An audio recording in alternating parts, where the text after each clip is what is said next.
Hello दोस्तों, कैसे हैं आप लोग। उम्मीद है सभी लोग बहुत अच्छे होंगे और आप लोगों की पढ़ाई भी बहुत बेहतर तरीके से चल रही होगी। चलिए आते हैं अपने टॉपिक पे आते हैं, मूल विषय पे आते हैं अपने।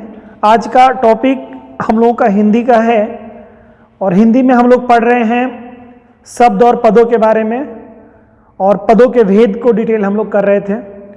पदों के डिटेल में जो हम लोगों ने देखा संज्ञा, सर्वनाम, विशेषण, क्रिया, अव्यय, ये जो इनकी डिटेल हैं इनकी डिटेल्स हम लोग कर रहे हैं, जिसमें से संज्ञा और सर्वनाम के बारे में हम लोगों ने पढ़ लिया है। इसके पहले हम लोगों ने विशेषण के वीडियो भी विशेषण विशेष वाले टॉपिक में पढ़ लिया है। आज हम लोग इसी में आगे कंटिन्यू कर रहे हैं क्रिया। तो आज हम लोग सीखेंगे क्रिया के बारे में, क्रिया एक्चुअल में किसे कहते हैं और क्रिया का क्या रोल होता है और कैसे पहचानेंगे कि इसमें कौन सी क्रिया है और क्रिया में कौन सी धातु का रोल होता है। तो इसमें हम लोग क्रिया के बारे में अकर्मक सकर्मक क्रियाओं के बारे में भी देखेंगे। तो इस वीडियो में तो मोस्टली हम लोग देखेंगे क्रिया के जो भाग हैं, इसको दो भागों में बांट के हम लोग देखेंगे। आज हम लोग धातुओं के बारे में सीखेंगे, क्रिया धातु क्या है और धातु किसे कहते हैं और क्रिया में इसका मतलब कौन सा भाग धातु कहलाता है क्रिया का, ये तमाम सारी चीज़ें जानेंगे। तो क्रिया के बारे में तो हम लोग जानते हैं कि अगर इसकी डिफिनीशन के बारे में हम लोग देखेंगे कि क्रिया किसे कहते हैं, तो जिससे किसी कार्य का होना पाया जाए या समझा जाए उसे क्रिया कहते हैं। इसकी परिभाषा में अगर हम देखेंगे तो जिन शब्दों से किसी कार्य का होना पाया जाए या करना समझा जाए उसे क्रिया कहते हैं। जैसे कोई कार्य हो रहा है, जैसे आना जाना, खाना पीना, गाना सोना, रोना, ये तमाम सारे जो शब्द हैं ये सब क्या क्रियाएं हैं। जब कोई कार्य होता है, जो कार्य है वही क्रिया है। तो जिन शब्दों से किसी कार्य का होना पाया जाए, कोई कार्य हो रहा है, जैसे गाने का कार्य हो रहा है, सोने का कार्य हो रहा है, रोने का कार्य हो रहा है, धोने का कार्य हो रहा है, खाने का कार्य हो रहा है, पीने का कार्य हो रहा है, कुछ भी जो कार्य होता है बच्चों, जो क्रिया कर रहा होता है, कौन संज्ञा या सर्वनाम जो क्रिया कर रहे होते हैं वही क्रिया होती है, जो काम कर रहे होते हैं वो, ठीक है, क्रिया होती है वो, ठीक। तो क्रिया के बारे में सभी को पता है। अब क्रिया में जैसे यहाँ पे लिखा है खाना पीना, रोना, पढ़ना, ये सब तमाम सारी चीजें हैं इसमें। तो बच्चे जो पहली बार हिंदी पढ़ रहे हैं उनके लिए मैंने इस नाते इस पे थोड़ा जोर दिया। अब इसमें जानना क्या है कि एक्चुअल में जो क्रिया होती है वह किससे बनी होती है, यानी क्रिया का मूल शब्द क्या होता है। तो जो क्रिया का मूल शब्द होता है वही धातु कहलाता है। जैसे आप लोग यहाँ देख रहे हैं शब्द लिखा हुआ है, आपका धातु शब्द लिखा हुआ है यहाँ पर। धातु क्या चीज होती है, धातु किसे कहते हैं। तो क्रिया के मूल रूपांश को, यानी क्रिया के जो मूल रूप होता है क्रिया का, उसे ही हम धातु कहते हैं। अब मूल रूप क्या होता है उस पर हम लोग आगे चर्चा करेंगे, थोड़ा और इसको डिटेल कर लेते हैं। क्रिया के मूल रूप या मूलांश, यानी कि मूल अंश जो क्रिया का होता है वो क्या होता है, मूल रूप कहिए या मूलांश कहिए। मूलांश को धातु कहा जाता है। धातु से ही क्रियापद का निर्माण होता है, इसलिए क्रिया के सभी रूपों में धातु उपस्थित होता है, ठीक है। यानी कि कोई भी क्रिया होगी तो उसमें आप देखेंगे धातु के बिना कोई क्रिया बनी नहीं सकती है। कोई मूल धातु मतलब मूल शब्द उसका होगा, किसी क्रिया का मूल शब्द जरूर होगा। जरा हम लोग समझते हैं कि मूल शब्द किसे कहा जाता है। जैसे अगर यहाँ पर शब्द देख रहे हैं आप लोग, चलना एक क्रिया है, ठीक है। चलना, पढ़ना, लिखना, गाना, खाना पीना, सोना, रोना, तमाम सारे शब्द हैं। तो यहाँ पर सब कुछ शब्द हम लोगों ने लिए हैं। जैसे चलना, चलना में जो मूल शब्द है, यानी जो मूल शब्द है चलना में, वह चल शब्द है। तो चल जो शब्द है यही चल धातु है। क्योंकि अभी और भी डिटेल करेंगे, पहले इसको हम लोग समझते हैं कि जैसे पढ़ना है तो पढ़, इसमें जो धातु है, इसमें धातु पूछता है एग्जाम में कि चलना में कौन सी धातु है, इसमें चलना में कौन सी धातु है, तो चल धातु है। क्या है, चल धातु है। उसी तरह पढ़ना में क्या है, पढ़ धातु है, ठीक। इसी तरह लिखना में क्या है, लिख धातु है। इसी तरह से खाना में क्या है, खा धातु है। क्या है, समझ रहे हैं। ये शब्द जो है, जो तमाम सारे शब्द आपने यहां देखे, इनमें जो मूल धातु है, जो मूल शब्द होता है, और जिनमें कुछ लग करके यानी प्रत्यय लग करके कोई नए शब्द का निर्माण होता है, वही आपका पूरी तरह से क्रिया शब्द होता है। जैसे यहाँ पर खाना एक क्रिया हो गई, ठीक है, लेकिन खाना में खा जो है वह उसकी मूल धातु है, ठीक है। तो मोस्टली जो क्रियाएं बनती हैं बच्चों वो धातु में ना जोड़ करके बनती हैं, ठीक है। कोई धातु का शब्द लेंगे उसमें ना ऐड करेंगे तो वो बन जाएगी क्रिया। अगर जो शब्द कोई शब्दांश जिसमें ना लगाने के बाद में क्रिया नहीं बन पाती है वह धातु क्रिया नहीं हो सकती है, ठीक है। जैसे यहां पर हम लोगों ने लिखा खा, खा में ना शब्द जोड़ दीजिए तो क्या हो जाएगा, खाना, क्रिया बन गई। इसी तरह से लिख है, लिख में ना धातु जुड़ गई, ना प्रत्यय जुड़ गया, ये लिख जो है धातु है, लिख में ना प्रत्यय जुड़ गया तो क्या हो गया, लिखना हो गया। तो लिखना जो शब्द बना वो क्या बन गया, एक क्रिया हो गई। तो इस नाते ये शब्द क्या है, ये धातु शब्द हो गया। धातु शब्द में सदैव और सदैव ना प्रत्यय जोड़ने पर क्रिया रूप अगर धारण कर ले यानी क्रिया बन जाए वह, तो वह शब्द निश्चित तौर से धातु शब्द होगा, ठीक है। इसी तरह से जब पढ़ है, पढ़ में ना शब्द जोड़ते हैं तो पढ़ना हो जाता है, यानी पढ़ना एक क्रिया है आपकी, तो इसमें इसका मतलब पढ़ क्या है, एक धातु है। उसी तरह से चल है, चल भी में ना लिख देंगे, लगा देंगे अगर प्रत्यय तो चलना हो जाएगा। इसका मतलब जितने भी शब्द यहाँ पर हैं ये सभी शब्द क्या हैं, धातु शब्द हैं। और इधर के न प्रत्यय लगने पर इनमें क्या हो जा रहे हैं, सब क्रिया के रूप में आ जा रहे हैं, क्रिया शब्द बन जा रहे हैं। तो यहां पर आप इसको लिख सकते हैं, इनको क्रिया शब्द कह सकते हैं, क्रिया कह सकते हैं, इनको क्या कह सकते हैं, सब धातु है, ठीक है। तो सवाल यहां पर हमने एग्जाम्पल में देखा कि जो मूल शब्द होता है वही धातु होता है, क्रिया का जो मूल शब्द होता है वह धातु होता है। इसका मतलब अगर हमें धातु पहचानना हो, धातु की पहचान करनी हो तो क्रिया में से जो कोई क्रिया है उसमें से ना हटा दें, न हटाने के बाद में जो सार्थक शब्द यानी कि जो शब्द हमारा बनेगा वही हमारा धातु होगा, ठीक है। जैसे कि आप तो मूल धातु आपको निकालना हो किसी शब्द का तो ना प्रत्यय हटा देंगे तो मिल जाएगा आपको मूल धातु। जैसे इसकी पहचान के लिए यहां पर देखिए हम लोगों ने पहचान करने की कोशिश की है, उसमें क्या है, प्राय धातु में ना प्रत्यय लग करके यानी कि मोस्टली जो प्रत्यय बनते हैं उनमें ना मतलब जो सॉरी क्रिया जो बनती है, मोस्टली जो क्रियाएं बनती हैं उस क्रिया में क्या होता है, ना प्रत्यय लगा होता है, ना प्रत्यय लग करके ही क्रियाएं बनती है। जैसे यहां पर अभी आपने देखा लिखना, पढ़ना, चलना, सोना, रोना, गाना, सब में ना लग रहा है लास्ट में, तो ना प्रत्यय हटा करके, ठीक है, किसी शब्द में ना प्रत्यय जोड़कर क्रिया का निर्माण होता है। प्रत्यय में प्रत्यय धातु में प्रत्यय ना प्रत्यय जोड़ करके क्रिया का निर्माण किया जाता है मोस्टली, ठीक है। तो इसका मतलब क्या हुआ, धातु की पहचान अगर किसी शब्द में धातु की पहचान करनी है तो शब्दांश में ना लगाकर देखें और यदि ना लगाने पर क्रिया बने तो वह शब्दांश क्या हो जाएगा, धातु हो जाएगा, ठीक है। ना लगाने पर अगर कोई धातु आपको शब्द मिल रहा है, धातु शब्द में अगर आप ना लगा रहे हैं तो आपको अगर क्रिया बन जा रही है वह, तो वह क्या हो जाएगी, धातु क्रिया होगी, मतलब वो धातु होगा। अगर धातु नहीं होगा तो ना लगाने पर वह क्रिया का रूप धारण नहीं करेगा, ठीक है।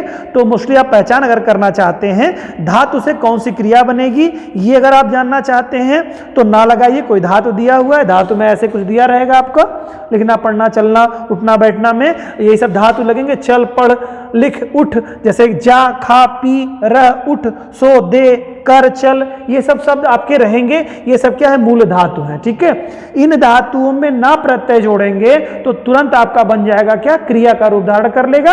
और जो क्रिया का रूप धारण कर लेगा, क्रिया में से ना प्रत्यय हटाएंगे तो यही मूल धातु आपकी बन करके चली आएगी। तो पहचान करनी हो या तो आपको क्रिया से मूल धातु पहचाननी हो तो ना प्रत्यय हटा दीजिएगा, तो जो बचेगा शब्द वो आपका क्या, धातु होगा। और अगर धातु है उसमें ना जोड़ दीजिएगा तो कौन सी क्रिया बनेगी ये आप कर लेंगे। मेरे ख्याल से आप समझ गए होंगे बात को, ठीक है। आइए आप आगे देखते हैं कि धातु के वास्तव में कितने भेद होते हैं, कितने प्रकार के धातु होते हैं। एग्जाम में मोस्टली क्वेश्चन इससे पूछता है बेटा, तो जरा ध्यान दीजिएगा इसमें बच्चों। जो धातु जो होता है या जिसके जो प्रकार होते हैं, दो प्रकार के होते हैं, एक तो मूल धातु होती है, दूसरा यौगिक धातु होती है। मूल धातु का मतलब होता है कि उसी एक धातु से ही मिल करके बना हुआ हो, मतलब एक धातु से ही क्रिया का निर्माण हुआ हो। यौगिक का मतलब जैसे आपने रूढ़ शब्द, यौगिक शब्द, योग रूढ़ शब्द पढ़े थे, तो यौगिक में देखा यानी दो शब्द मिल करके, दो शब्दों के मिलने से, यानी दो धातुओं के, यहाँ शब्द तो लगेगा नहीं, यहां पर चूंकि क्रिया का निर्माण किससे हो रहा है, क्रिया का निर्माण धातु से हो रहा है, तो इसमें दो धातु मिल करके क्रिया का निर्माण करेंगे। ठीक है, दो धातु मिल करके, यौगिक का मतलब होता है जोड़, यौगिक का मतलब होता है बच्चों जोड़। तो जो यौगिक हैं वो आपके क्या हो जाएंगे, वो पूर्ण रूप से कहीं न कहीं दो शब्दों से मिलकर के बने होंगे। जैसे उसमें प्रत्यय जरूर लगेगा, इस वाले यौगिक का मतलब हुआ कि इसमें प्रत्यय जरूर लगा होगा। इसमें अगर देखेंगे मूल धातु में देखेंगे, जैसे अगर किसी को कह दीजिए जा, तो क्रिया कंप्लीट हो गई, ये मूल धातु कंप्लीट हो गया। जा इसका मतलब समझ गए आप, जा, खा, पी। हालांकि हम सब समाज में इसको अपने तरीके से देखें तो इसमें कहें खाओ या खाना, पीना। जैसे आप अक्सर देखते होंगे जहां पर थोड़े कम पढ़े लिखे लोग हैं, वो क्या कहते हैं, खा, पी, ले, दे, सुन, ये सब शब्दों का प्रयोग ज्यादातर वहां पर होता है। तो वहां पर क्या, उसका भाव तो पूरी तरह से अर्थ निकल के आ जाता है, यानी कि क्रिया है, करने की क्रिया कही जा रही है वहां पे। तो जो ये क्रियाएं हैं वो एक्चुअल में मूल क्रियाएं हैं। यौगिक क्रियाएं में क्या, इसमें कुछ शब्द जुड़ जाएंगे। अब वो तीन तरह से होते हैं, यौगिक क्रियाएं तीन प्रकार की होती हैं, उनकी भी चर्चा आगे करते हैं। तो पहले जान लीजिए कि भेद दो होते हैं।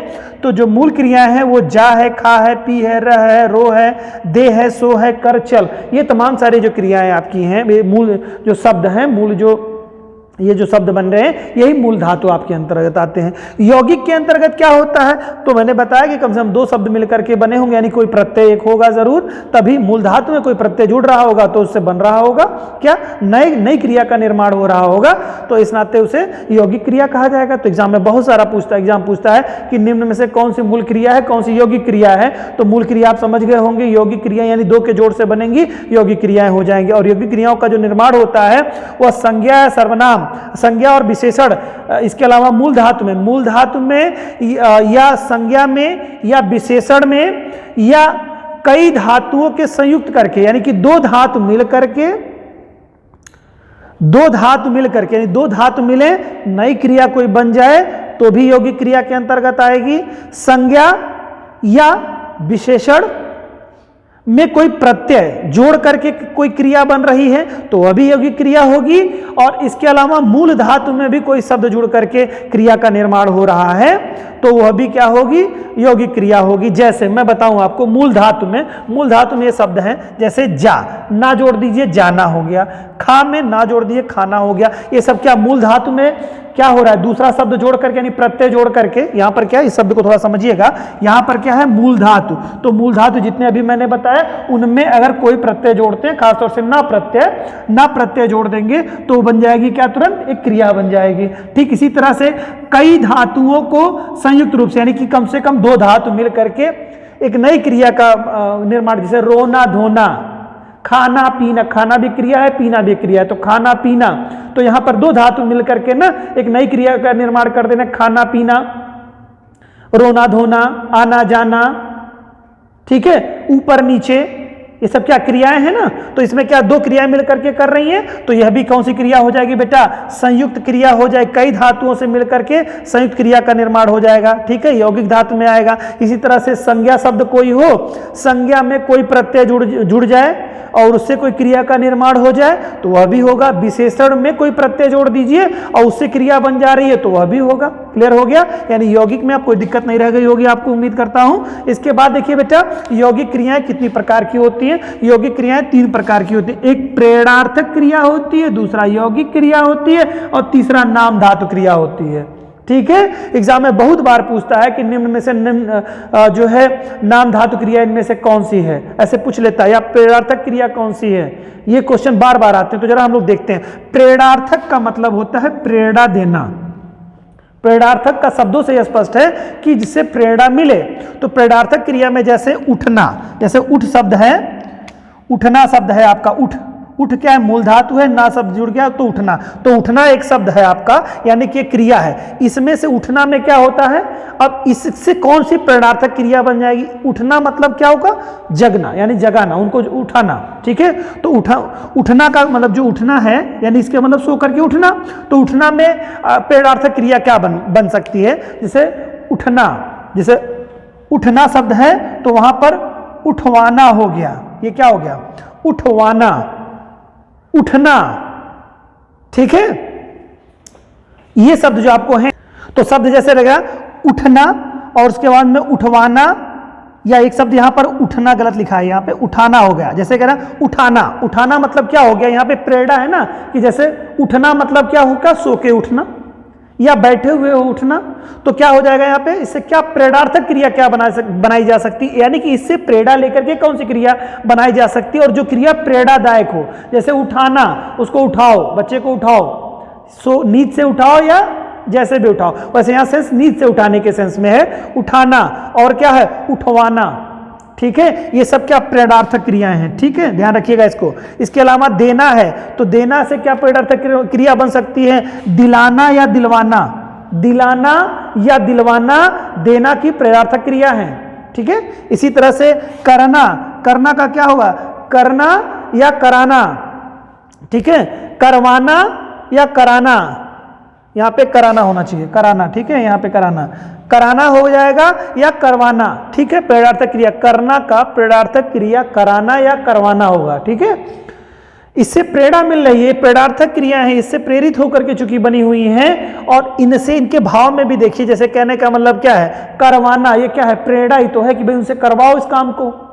ये क्या प्रेरणा नहीं लग रही है आपको, प्रेरणार्थक क्रिया इस नाते होगी है। सोना, सोना का क्या होना, सुलाना या सुलवाना। ठीक है, सोना की, सोना यानी कि स्लीपिंग, सोना, तो सोना की क्या, सुलाना या सुलवाना, इसकी प्रेरणार्थक क्रिया हो जाएगी बच्चों। इसी तरह से खाना है तो खिलाना और खिलवाना, ये इसकी प्रेरणार्थक क्रिया होंगी। इसी तरह से पीना है तो इसकी प्रेरणार्थक क्रिया क्या होगी, पिलवाना या पिलाना, पिलाना या पिलवाना, ये प्रेरणार्थक क्रियाएं होंगी। उम्मीद है कि आपको ये समझ में आया होगा। ठीक है, तो ये प्रेरणार्थक क्रियाएं सभी हैं। ठीक, इसके अलावा देखिए बच्चों, यौगिक क्रियाएं क्या होती हैं, यौगिक धातु क्रियाएं। यौगिक धातु क्रियाओं का मतलब है दो धातुओं के मेल से बनी हुई क्रियाएं होंगी। यहाँ पर दो धातुओं का, जैसे रोना धोना, रोना धोना, रोना एक क्रिया, रो मतलब एक क्रिया है, तो रोना पूरी एक क्रिया है, धोना भी एक क्रिया है, तो रोना धोना से मतलब बन गया, क्या हो गया, एक नई क्रिया का निर्माण हो गया, जिसे यौगिक क्रिया कहते हैं हम। रोना धोना यौगिक क्रिया, यानी कि यहाँ पर दो क्रियाएं लगी हुई हैं इसमें, रोना धोना। उसी तरह से उठना बैठना क्या हो गई, ये क्या यौगिक क्रिया, ये भी आपकी है। चलना फिरना, खा लेना, खाना एक क्रिया होगी, खा एक क्रिया हो गई, लेना जो है यह भी एक क्रिया हो गई, तो खा लेना। ठीक है, यह भी क्रिया हो गई। ऊपर नीचे मैंने बताया, दोनों क्रियाएं आपकी हो गई। उठ बैठना, उठ बैठना क्या हो गया, यह भी उठ भी एक क्रिया हो गई और बैठना भी एक क्रिया हो गई। इसी तरह से उठ जाना क्या है, उठना भी एक हो गया, जाना भी एक क्रिया, दोनों अलग अलग क्रियाएं, दोनों से एक नए शब्द उठ जाना बन गया, यानी यौगिक क्रिया हो गई। क्लियर, समझ में आ रहा है आप लोगों को। ठीक है, ओके, अच्छी बात है। अब नाम धातु को देखते हैं बच्चों, बड़ा ही महत्वपूर्ण है, सारे सेगमेंट से महत्वपूर्ण है। इसी तरह से ये जैसे गरियाना, गरियाना, अब क्या है, कोई एक शब्द होगा, उससे ये शब्दों का नाम धातु, जैसा कि नाम से स्पष्ट है, किसी नाम धातु क्रिया से यह बनेंगी नई क्रियाएं। ये जैसे गरियाना, तो गारी से क्या होता है, गरियाना। ठीक है, इसी तरह से लतियाना है तो क्या हो जाएगा, लात से क्या हो जाएगा, लतियाएंगे किस चीज से, आप लात से लतियाएंगे ना। उसी तरह गरिया रहे तो किससे गरियाएंगे, गाली से गरियाएंगे ना, तो गाली हो जाएगा उसका शब्द। ठीक है, इसी तरह से देखिए बतियाना, तो बतियाएंगे किस चीज से बतियाएंगे भाई, बतियाना एक क्रिया है, तो बात से बतियाना, तो बात इसमें क्या है, नाम धातु है। इसी तरह से गरियाना में क्या है, गाली जो है आपकी, गाली क्या है, नाम धातु है उसकी। ठीक है, इसी तरह से अब लतियाना में देखेंगे तो लात, इसका नाम धातु, इसका क्या हो जाएगा, नाम धातु है, लात हो जाएगा यहाँ पे। इसी तरह से बतियाना का बात हो जाएगा। गरमाना का, गरमाना का क्या, गरम का गरमाना होगा, गरम का गरमाना हो जाएगा, नाम धातु। उसी तरह से शब्द देखेंगे चिकनाना, चिकनाना शब्द है तो इसका क्या मतलब होगा, चिकनाना का मतलब हो गया चिक होगा, चिकना शब्द का चिकनाना। ठीक है, उसी तरह से ठंडाना, तो किसका हुआ, ठंडा से ठंडाना हो जाएगा। ठीक है, ठंडा से ठंडाना शब्द का निर्माण हो जाएगा। तो ये जो आपके धातु यहाँ पर आप देख रहे हैं, इन धातुओं के बारे में अगर आप देखेंगे तो आपको समझ में आ जाएगा कि ठंडा से ठंडाना और चिकना से चिकनाना। ठीक है, गरम से गरमाना, बात से बतियाना, लात से लतियाना और गाली से गरियाना, ये सब शब्द बनेंगे। तो ये जो मूल धातु इसमें बन रहा है बच्चों, यहाँ जो नामकरण आ रहा है यही नाम धातु क्रिया के नाम से इसे जाना जाता है। तो इसमें जिन शब्दों के बारे में बताया गया वो सब नाम धातु क्रियाएं थी। तो इस तरह से एग्जाम में आपके क्वेश्चन आता है कि निम्न में से कौन सी इसमें से मूल क्रिया है या यौगिक क्रिया है, या यौगिक क्रिया ना पूछ करके पूछेगा निम्न में से कौन प्रेरणार्थक क्रिया है, या पूछ लेगा इसमें से आपको यौगिक धातु क्रिया क्या है या नाम धातु क्रिया इसमें से निम्न में से कौन है। तो उम्मीद है कि ये आप चीजें समझ गए होंगे कि नाम धातु क्रिया किसे कहते हैं, प्रेरणार्थक क्रिया किसे कहते हैं, यौगिक धातु क्रिया किसे कहते हैं। ये चीजें बहुत स्पष्ट हो चुकी होंगी। ये आपके एग्जाम के पॉइंट ऑफ व्यू से बड़ा ही महत्वपूर्ण है। जरूर एक क्वेश्चन आता है, अगर इधर सेगमेंट से उठता है तो एक क्वेश्चन निश्चित तौर से इससे आता है। तो आज हम लोगों ने धातु और धातु के भेद के बारे में जाना, सीखा कि धातु होते क्या है। नेक्स्ट वीडियो में हम लोग देखेंगे क्रिया के भेद के बारे में, जिसमें अकर्मक और सकर्मक क्रिया के बारे में हम लोग डिटेल करेंगे। उम्मीद है बच्चों कि ये वीडियो आप लोगों को काफ़ी अच्छा समझ में आ रहा होगा और आपकी हिंदी पे एक अच्छी समझ आपकी विकसित हो रही होगी, और एग्जाम में मोस्टली जो क्वेश्चंस आए हुए हैं उस पर आप करने की सक्षमता आपके अंदर डेवलप हो रही है। ऐसे ही दोस्तों मेहनत करते रहिए, खूब आशावादी रहिए, और निश्चित तौर से एक दौर ऐसा आएगा कि जब आप एक अच्छी स्थिति में पहुंच जाएंगे और एग्जाम्स में आपका एक अच्छा परफॉर्मेंस होगा और सिलेक्शन भी आप निश्चित तौर से पाएंगे। इन्हीं आशा और विश्वास के साथ दोस्तों मिलते हैं नेक्स्ट वीडियो में। तब तक के लिए जय हिंद।